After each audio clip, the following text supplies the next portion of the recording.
안녕하세요. 닥터 MBC 이민아입니다. 햇빛이 강해지면서 자외선을 피하기 위해 거리에는 모자와 선글라스, 양산을 쓰신 분들 많아졌는데요. 강한 자외선이 피부 트러블을 일으키고 피부 노화의 원인이라는 생각 때문에 되도록 피하려고 하시죠. 하지만 인체는 적당한 자외선을 필요로 하기도 하는데요. 오늘 이 시간에는 피부 건강에 있어 자외선의 역할은 무엇인지 리젠플러스 의원 김광일 원장과 함께 알아보겠습니다. 연일 계속되는 뜨거운 햇볕. 장소와 피부 타입에 따라 자외선을 차단하는 게 피부 건강을 지키는 방법입니다. 김광일 원장과 함께 자외선에 대한 궁금증을 풀어봅니다.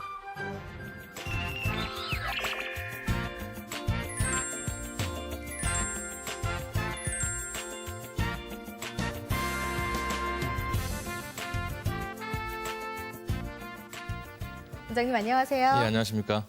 원장님, 저희가 오늘 태양광에 대해서 이야기를 좀 해보겠는데요. 이 태양광선이 여름에는 뜨거워서 해를 입히기도 하지만 또 우리한테는 없어서는 안 될 거잖아요. 이 역할이 무엇일까요? 예, 태양광선은 인체 면역력을 높여주는 역할을 크게 하겠고요. 네. 그다음에 이제 질병으로 봤을 때 구루병 등의 치료에 영향을 주겠고, 그다음에 비타민 D를 합성하기 때문에 삶을 유지하는 데 아주 필수 요건입니다. 근데 장시간 노출됐을 때는 역시 피부에 악영향을 줄 수 있기 때문에 네. 주의를 요하겠습니다. 네. 오늘은 자외선과 자외선 차단제에 대해서 알아보도록 하겠습니다. 저희가요, 자외선, 또 적외선 이렇게 알고 있는데 자세하게 설명을 해주셔야 할 것 같아요. 네, 그 태양광선은 파장 영역에 따라서 우리가 볼 수 있는 가시광선, 그리고 볼 수 없는 적외선과 자외선으로 나눠지는데, 네. 이 자외선과 적외선, 가시광선이 지표면에 도달하는 률이 이제 다 다릅니다. 적외선이 52% 정도 오게 되겠고, 그다음에 가시광선이 40에서 44% 정도, 네. 그리고 자외선이 1에서 5% 정도 지표면에 도달합니다.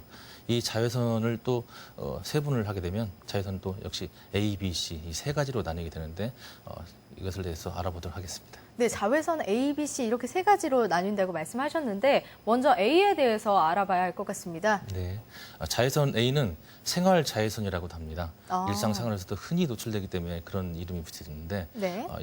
특히 자외선 A 때문에 생기는 현상은 피부가 검어지는 현상, 흑화라고 하는데, 네. 검어지는 현상, 색소 착색이 나타나게 됩니다. 기미나 잡티나 주근깨 이런 것들이 나타나게 돼 있습니다. 그래서 또 피부 노화의 상징인 주름을 만드는데 자외선 A가 작용을 하게 돼 있습니다. 네. 파장이 길어가지고 실제로 유리창을 통과해서 실내로 들어오기 때문에 우리가 실내에만 있다고 해도 자외선으로부터 안전하지 못합니다. 자외선 A에 우리는 항상 노출되기 때문에 실내에 있어도 자외선 차단제를 바르시는 게 좋겠습니다. 네, 자외선 A에 대해 알아봤고요. 다음 또 다른 자외선에 대해서도 설명 부탁드립니다. 네, 자외선 B는 레저 자외선이라고 합니다. 야외에서 주로 노출이 되기 때문에 이런 네. 이름이 붙어졌습니다. 우리가 밖에 나가게 되면, 야외에서 노출하게 되면 얼굴이 붉어지고 홍반이라고 하죠. 그런 것들이 발생하게 되는데, 우리 자외선 B가 바로 그 일광 화상의 원인이 되기도 하고, 그다음에 오랫동안 축적이 돼서 노출이 되게 되면 피부암의 원인이 되기도 합니다. 네. 그래서 각별한 주의가 필요하고요. 자외선 C를 이제 보게 되면 자외선 C는 살균 효과가 아주 뛰어납니다. 하지만 자외선 C는 실제로 그 지표면으로 오지는 않습니다. 그래요? 오존층에서 전부 흡수되기 때문에 네. 실제로 자외선 C가 도달하지는 않습니다. 하지만 네. 요즘 환경 문제, 환경 오염으로 인해서 오존층 파괴 하잖아요. 네. 오존층 파괴가 된다고 하면 자외선 C가 어느 순간에 지표면에 올 수 있는 상황이 될 수 있습니다. 그러면 우리 지구상에는 엄청난 재앙이 올 수 있기 때문에 진짜 환경 오염 문제 심각하게 생각해야 될 것 같습니다. 네. 저희가 자외선 차단제를 사용할 때 보면 표면에 SPF, PA 이런 단어가 쓰여져 있는데요. 잘 모르는 용어일 것 같아요. 설명 부탁드립니다. 네, 이거 정말 중요한 얘기인데, 우리가 제품을 고를 때 뒤에 SPF, PA 있죠. 네. 그거는 어떤 개념만 잡으시면 될 것 같습니다. SPF는 자외선 B에 대한 차단 지수를 말하는 겁니다. 그래서 네. 우리가 홍반, 붉어지는 것을 차단시켜 주는 거고요. 그다음에 PA는 자외선 A에 대한 차단 지수를 말하는 겁니다. 우리가 얼굴이 검어지는 색소 착색에 대한 차단 지수를 말하는 겁니다. 네. 자세하게 또 설명을 드리면, SPF는 우리가 어떤 사람이 20분 동안 햇볕에 아무것도 안 바른 채로 노출됐을 때, 그때 20분 동안 후에 홍반이 생긴다. 네. 그런 분한테 우리가 그 SPF 15인 그런 차단제를 바르게 했더니 그분은 20 곱하기 15, 즉 300분의 자외선 차단 유지 효과를 가졌다. 이렇게 생각하시면 되고 네네. 그 똑같은 분이 해변가에 가서 거기는 해변가에는 반사가 많이 되잖아요. 햇빛이. 그렇죠. 그렇기 때문에 네. 더 일광량이 세다고 보시면 됩니다. 네네. 근데 그 똑같은 분이 해변가에 가서는 10분 만에 얼굴이 붉어지게 됩니다. 그러면 그분한테 15짜리를 바르게 되면 150분밖에 유지가 안 되는 거예요. 그래서 네네. 그분이 3시간의 유지 효과를 갖기 위해서는 SPF 30짜리를 써야 된다는 얘기입니다. 그리고 이제 PA는 자외선 A에 대한 차단 효과라고 했잖아요. 네. 그것은 자외선 A에 대한 차단 그 제품을 바른 다음에 우리 얼굴에 검어지는 정도, 즉시 검어지는 정도가 있습니다. 그 흑화량이라고 하는데 흑화량을 자외선 차단 제품 안 바른 상태의 흑화량으로 나눈 값인데 그것은 차단 정도에 따라서 PA 1 플러스, 2 플러스, 3 플러스 제품이 그렇게 써 있습니다. 네네네. 보면은 1 플러스, 2 플러스, 3 플러스인데 3 플러스가 더 차단 효과가 더 있겠죠. 그걸 수치적으로 얘기하면 1 플러스는 차단 제품 안 바를 때부터 2배에서 4배 정도 차단을 더 잘해야 된다고 돼 있고 2 플러스는 4배에서 8배 정도 그리고 3 플러스는 8배 이상 자외선 A를 차단시킨다는 효과가 있다고 되어 있습니다. 네, 저희가 자외선 차단제 종류까지 알아봤는데요. 저희가 자외선 차단제를 바를 때 주의할 점이 있을까요? 그렇죠. 금방도 말씀드렸지만 우리가 어느 장소에서 또 어느 정도에 노출될 것이냐에 따라서 네. 그것을 잘 기준을 삼아서 그 자외선 차단제를 골라야 될 것으로 생각됩니다. 네. 야외에 나갈 것인지 실내에만 있을 것인지 아니면 야외에서도 물가나 스키장에 갈 것인지 그런 거에 따라서 반사율이 다르기 때문에 그것을 기준으로 해야 되겠고 또 이제 제품을 고를 때 뒷면에 보면 SPF, PA 수치가 있겠지만 어떤 제품들은 SPF 수치만 있고 PA 수치가 없다든지 하는 경우도 있습니다. 네네. 그런 경우 PA가 없다고 하면 자외선 A를 차단시킬 수가 있기 때문에 그런 제품들을 사용하셔도 안 됩니다.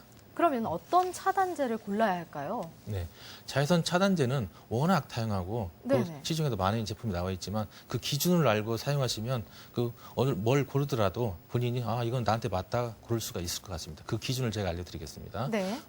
한국인에 많은 자외선 차단제를 고르기 위해서 우리가 이제 그 피츠 패트릭이라고 하는 피부학자가 계셨습니다. 그 네네. 피부학자께서 햇빛에 의한 피부의 그 과민도를 6가지 유형으로 정의를 내렸었습니다. 네. 1, 2, 3, 4, 5, 6. 그래서 백인이 1, 2형, 그다음에 흑인이 5, 6형, 네네. 그리고 그 가운데 동양인이 3, 4형인데 1형의 특징을 보면은 그 백인들은 자외선이 쪼이게 되면 항상 붉어져요. 항상 붉어지고 네. 그다음에 검어지진 않습니다. 후유증은 남지 않습니다. 그걸 기준으로 해서 6번째 단계는 흑인인데 흑인의 가장 단계는 햇빛을 쬐도 붉어지진 않고 검어지기만 합니다. 색소만 생기는 거예요. 이제 네네. 그 단계인데 우리나라 한국인들은 주로 3, 4단계에 속하고 네. 그 중에서도 3단계에 좀 더 많이 속하시거든요. 그럼 좀 더 붉어지는 쪽에 가깝다는 그렇죠. 말씀이신가요? 좀 더 붉어지는 쪽. 그리고 동양인 쪽에서는 조금 더 얼굴색이 더 밝은 편이라고 생각하시면 되겠고요. 네네. 그래서 그걸 알게 되면 우리가 자외선 차단할 때 백인들은 자외선 A만 자외선 B만 차단하는 그런 제품들을 많이 사용할 것이고 네. 흑인들은 자외선 A를 주로 차단하는 제품을 사용하겠지만 네네. 동양인들은 자외선 A와 B를 다 골고루 겸비된 그런 차단 지수가 있는 제품을 사용해야 된다. 이런 개념을 잡으면 되겠습니다. 그러면 외출할 때 이 외출 장소에 따라서도 좀 자외선 차단제를 바꿔서 써야 할 것 같아요. 네, 앞에서도 말씀드렸지만 네네. 우리가 이제 어떤 지표면 자외선 반사율이 있잖아요. 네. 그런 반사율에 따라서 우리 제품도 선택을 해야 될 것 같습니다. 잔디밭이나 테니스 코트 이런 데서는 지표면 반사율이 미비하기 때문에 네네. 그거는 SPF 10에서 20, 30 그 선에서 하고 되고 네. PA도 1 플러스, 2 플러스 적당하게 고르시면 되는데 특히 이제 야외 나갔을 때 어떤 스키장이나 네. 물가에 갔을 때 반사율이 엄청나게 올라갑니다. 스키장 그렇죠. 같은 경우는 반사율이 한 80에서 90% 정도 된다고 합니다. 그런 경우에는 SPF 30 이상 꼭 쓰셔야 되고 네. PA도 2 플러스, 3 플러스 이상 쓰셔야 될 것 같고요. 네. 그다음에 수면 이제 물가에 갔을 때는 반사율이 100%가 되는 경우도 있습니다. 그렇기 때문에 무조건 SPF 30 이상, 그다음에 PA 3 플러스 이상 쓰셔야 됩니다. 마지막으로 태양광에 노출이 많아지는 여름철에 올바른 피부 관리 그리고 자외선 차단법에 대해서 좀 정리해 주세요. 네. 앞에서 다 말씀드렸지만 자외선 A는 얼굴이 검어지는 것에 대한 흑화, 네. 색소 착색에 대한 그 영향을 주는 것이고 자외선 B는 얼굴이 붉어지는 것, 일광 화상에 대한 그 홍반 네. 관계된 거기 때문에 그걸 일단 저희가 알고 계시면 되겠고 그리고 우리 또 한국인은 백인종과 흑인종 사이에 있기 때문에 이 홍반과 그다음에 색소 착색이 그 같이 나타나기 때문에 네. 우리가 자외선 차단을 고를 때 자외선 A와 B를 차단할 수 있는 제품을 고르셔야 된다 이렇게 됐고 그다음에 비 오는 날이나 흐린 날에도 대기 중에 자외선이 존재합니다. 그렇기 네. 때문에 자외선 차단을 잊으시면 안 되겠고 실내에서만 있는 날에서 자외선으로부터 안전한 것은 아니다. 꼭 바르셔야 된다. 그리고 자외선 차단제는 야외에 나갔을 때 한 3시간 간격으로 바르시는 것이 더 안전하겠다 이렇게 생각하시면 되겠고 우리가 특히 잊을 수 있는 것들이 있는데 우리가 입술이나 귀 있죠? 여기도 네네. 자외선 차단제를 꼭 바르셔야 될 것 같습니다. 입술에는 자외선 차단제가 함유된 그런 성분의 제품을 바르시면 되겠고요. 그다음에 이제 자외선 차단제를 올바르게 바르는 방법 간단하게 설명드리자 하면은 자외선 차단제는 튜브에서 적당량을 쓸 만큼만 빼서 해야지 썼다가 넣었다가 하면 안 됩니다. 그래서 쓸 만큼을 적당량을 덜어서 그것을 쓰셔야 되는데 손도 깨끗하게 하셔야 세균 감염으로부터 우리 이제 피부 트러블이 안 생기게 되겠죠. 네. 그래서 이제 우리가 이제 바를 때 피부에 골고루 피막을 입히듯이 예. 막을 입히듯이 이렇게 발라주게 되겠고 바른 다음에 바로 외출을 하게 되면 이게 증발이 됩니다. 바로 증발이 되게 되면 효과가 네. 떨어집니다. 그래서 그 효과를 더 내기 위해서는 그 외출 전 30분 전에 완전하게 흡수시켜서 외출하시는 것이 더 좋은 방법이라 하겠습니다. 그리고 야외에서 운동을 해서 땀 흘리게 되면 당연히 땀에 의해서 씻게 나가겠죠. 네, 그런 네. 경우에도 하셔야 됩니다. 야외에서 운동한다고 해서 땀 나니까 안 하겠다 하시면 절대 안 됩니다. 야외에서 한 번만이라도 이렇게 차단제를 꼭. 그렇죠. 차단 바르셔야 되겠죠. 네. 그다음에 화장을 하시는 분들, 메이크업을 하시는 분들은 화장을 한 다음에 덧바를 경우가 또 있습니다. 그런 네네. 경우에는 티슈나 기름종이로 노폐물, 어떤 피지나 노폐물들을 조금 제거해 준 다음에 덧바르는 게 좋겠고 이런 경우에는 스프레이 타입의 그런 자외선 차단제를 바르는 것도 네. 한 가지 방법이라 하겠습니다. 그리고 이제 자외선 차단제를 바르고 제대로 씻지 않으면 이제 모공 속에 잔여물이 남기 때문에 피부 트러블이 생길 수가 있어요. 그래서 네. 저녁 때 가서는 세안을 하시는데 이중 세안을 꼭 하셔야 되겠습니다. 그리고 자외선 차단제를 바르고 나서 어떤 트러블이 생기면 바로 닦아줘야 됩니다.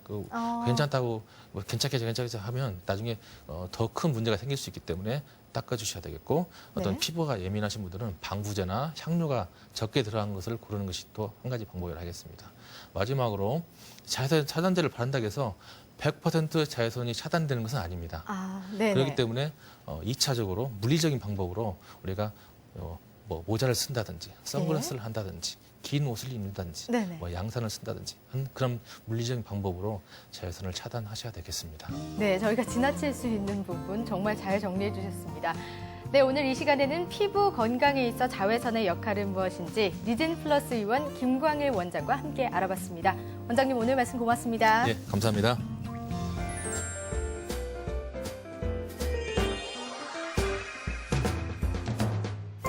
어깨는 우리 몸의 관절 부위 중에 무릎과 함께 가장 움직임이 많은 곳입니다. 단순한 일상에서 동작만으로도 하루에 약 3,000번에서 4,000번 정도 운동을 한다고 하는데요. 이렇게 움직임이 많은 만큼 다양한 질환이 발생할 수 있어서 정확한 원인 파악과 치료가 중요합니다. 그래서 오늘 이 시간에는 수병원 장선훈 과장과 함께 어깨 질환의 종류, 원인, 그리고 치료 방법에 대해 알아보겠습니다.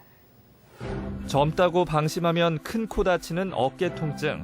미리미리 체크해 어깨 질환을 예방해야 합니다. 정형외과 전문의 장선웅 과장과 함께 어깨 질환의 종류와 원인, 치료법에 대해 이야기합니다.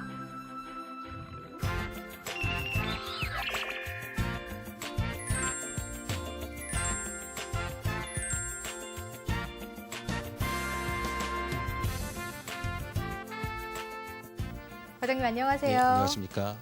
최근 남녀노소를 할 것 없이 어깨 통증을 호소하시는 분들이 많은데요. 제가 기사를 보니까 밤잠을 설치시는 분들도 있다 그래요. 네. 왜 이렇게 어깨 통증을 호소하시는 분들이 많아졌나요? 네, 어깨 관절은 다른 관절에 비하여 치료 방법이 늦게 발전되었습니다. 네. 그래서 이제 이전에는 무릎 및 척추 관절 환자가 많다고 느껴졌었는데요. 네네. 최근에는 진단 기술의 발달과 함께 치료법이 새롭게 개발되었기 때문에 그 환자가 많다고 느껴지는 것뿐이지 옛날부터 많이 있었습니다. 아, 네. 요즘에는 중장년층의 경우에 뭐 어깨가 아프면 50견이겠지 하고 넘기는 경우가 많은데요. 예. 어깨 질환에도 종류가 좀 다양하죠. 예, 어깨 질환에 발생하는 원인과 증상에 따라서 오십견, 회전근개 손상, 석회화 건염, 어깨 충돌 증후군과 어깨의 탈구 및 재발성 탈구, 이두박근 기시부 및 관절하순 손상 등 여러 가지 원인 질환이 있습니다. 네, 이렇게 다양한 질환이 발생하는 원인이 무엇인가요? 가장 먼저 우리가 흔히 오십견이라고 말하는 동일견에 대해서 말씀드리겠습니다. 네. 오십견이란 어깨 부위 노화 부상 등으로 어깨 통증과 관절 운동 제한이 함께 동반된 경우를 말하게 됩니다. 네. 30대 이상에서 발생하기 쉬우나 50대에 가장 흔하게 발생하기 때문에 동일견이라고 불리고 있습니다. 원인은 어깨 주변 조직의 퇴행성 변화에 여기서 발생하게 됩니다. 그 밖에 어깨 관절 부상이나 장기간 어깨 관절을 사용하지 못했을 경우에도 발생될 수 있습니다. 어떤 경우에서는 특별한 원인이 없이 발생되는 경우도 있고요. 네. 당뇨병이나 목 디스크 등이 원인이 되는 경우도 30에서 50%를 차지하고 있습니다. 이런 것 외에 또 다른 원인으로 인해서 어깨 질환이 발생하는 경우가 있나요? 예, 두 번째로 석회화 건염이라는 질환이 있는데요. 네. 석회화 건염은 어깨 관절에 돌이 발생되는 질환입니다. 아. 어깨에는 중요한 힘줄이 4개가 있는데 그 네. 힘줄 안에 석회가 발생하게 되면 심한 통증이 동반되게 됩니다. 어떤 경우에는 밤에 잠을 잘 수 없을 정도로 심한 통증이 발생하여서 응급실에 내원하는 경우도 있고요. 수개월 동안 통증이 지속되어서 병원에 내원하는 경우도 있습니다. 정확한 원인은 밝혀져 있지 않지만 칼슘 배출하는 과정에 문제가 발생하여서 힘줄 조직 내에 석회가 침착되는 것으로 알려져 있습니다. 운동선수처럼요, 좀 어깨를 많이 쓰는 분들은 또 어깨 질환이 발생하기 쉬울 것 같은데요. 그런 사람들은 어떤 질환을 조심해야 할까요? 네, 어깨 충돌 증후군이라는 질환이 있습니다. 어깨 충돌 증후군이란 어깨 관절의 견본과 상완골의 충돌에 의해서 통증이 발생하게 되는데요. 네. 팔을 들어올린 상태로 휴식 없이 반복적인 일을 하는 사람들한테 쉽게 발생되게 됩니다. 네. 이런 직업에는 페인트공이나 목수, 그다음에 수영이나 테니스 같은 팔을 많이 쓰는 그런 운동에서 쉽게 발생될 수 있습니다. 네. 오십견, 석회성 건염, 어깨 충돌 증후군 이렇게 또 어려운 질환들을 이야기해 주셨는데요. 이거 외에 또 다른 어깨 질환 또 있을까요? 이외에도 어깨 관절의 탈구나 재발성, 습관성 탈구, 네. 그리고 이두건 기시부 손상이나 관절하순 파열, 요즘 많이 발견되고 있는 회전근개 파열 등이 있습니다. 요즘에는 그러면 어떤 질환 때문에 환자들이 병원에 많이 찾나요? 회전근개 파열로 진단받고 내원하는 환자가 많아졌는데요. 네. 회전근개 파열에 대해서 먼저 자세히 알아보게 되면 회전근개는 어깨 관절 표면에 위치하고 있는 삼각근의 내부에 어깨의 움직임을 담당하는 4개의 중요한 힘줄이 있게 됩니다. 이런 네, 힘줄을 회전근개라고 하게 되는데요. 이런 회전근개의 그 작용은 어깨 운동 시에 전방 및 후방 또는 상하 안정성을 유지하는 데 중요한 역할을 하게 됩니다. 회전근개 파열 증상은 어깨의 통증과 관절 운동 제한, 회전근개 근육의 위치과 견관절 관절력의 약화를 증상을 나타낼 수 있습니다. 네. 주로 퇴행성 변화에 의한 손상에 의해서 가장 많이 흔하게 발생하지만 일부에 있어서는 외상과 운동 중 손상에서 발생되는 경우도 있습니다. 네. 회전 근개 손상을 그러면 어떻게 진단을 하시나요? 진단은 먼저 환자의 증상과 전문의 진찰 소견 그리고 방사선 검사를 통한 그 결과를 종합하여 회전근개 손상이 의심이 되게 되면 요즘은 MRI 검사와 네. 초음파 검사를 통해서 진단을 하게 됩니다. 그 검사 결과에서 회전근개 파열이 확인이 되면 그 회전근개 파열의 위치와 정도에 따라서 치료 방침을 결정하게 됩니다. 네네. 회전근개 파열에 대한 치료 방법에는 수술적 치료와 비수술적 치료 방법이 있습니다. 네. 비수술적 치료의 경우에는 극히 일부분의 경우에서 만족할 만한 결과를 얻을 수 있으나 부분 파열의 경우에 있어서는 대부분의 시간이 지남에 따라서 완전 파열로 진행하게 됩니다. 네. 완전 파열이 있을 경우에는 꼭 수술적 치료가 필요한 경우가 되겠습니다. 만약 적절한 수술 시기를 놓치게 되면 봉합술 자체가 불가능하여서 인공관절 수술을 하는 경우가 더 발생하게 됩니다. 아, 인공관절 수술이요? 그러면 어떤 경우에 인공관절 수술을 하게 되나요? 어깨 힘줄은 4개가 있어 하나가 끊어진다 해도 어깨를 움직이는 건 큰 지장이 없을 수 있습니다. 손가락은 힘줄이 하나이기 때문에 파열이 되게 되면 손가락을 움직일 수가 없고 그렇기 때문에 수술적 치료를 통해서 치료를 해야 한다고 생각하지 보존적인 치료를 통해서 힘줄이 재생된다고 생각하지는 않습니다. 네.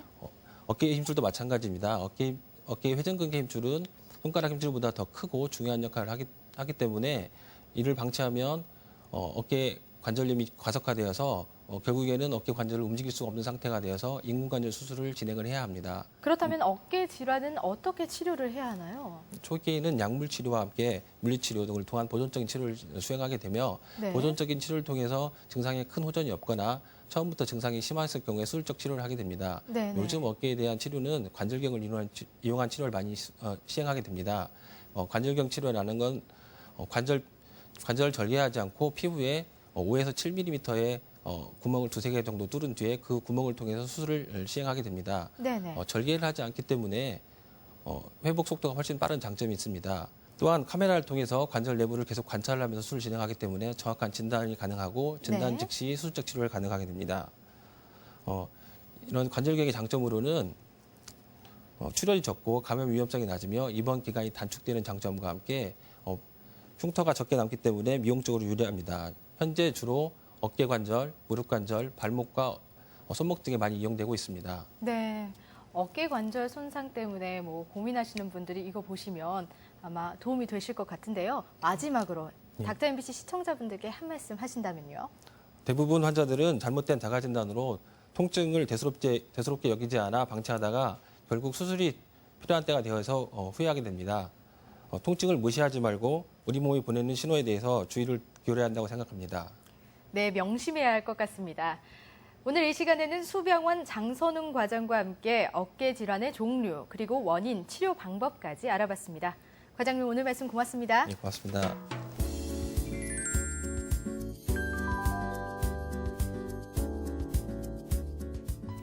TV나 수면 램프 같은 약한 불빛만 있어도 깊은 잠을 자지 못할 뿐 아니라 뇌 기능까지 떨어진다는 연구 결과가 있습니다.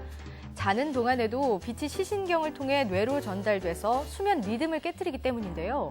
침대에 누워서 장시간 휴대전화를 보거나 TV를 켜놓고 자는 습관이 뇌에 영향을 주기 때문에 수면을 방해한다고 하니까요. 참고하셔서 수면의 질도 높이고 숙면을 취해보는 건 어떨까요?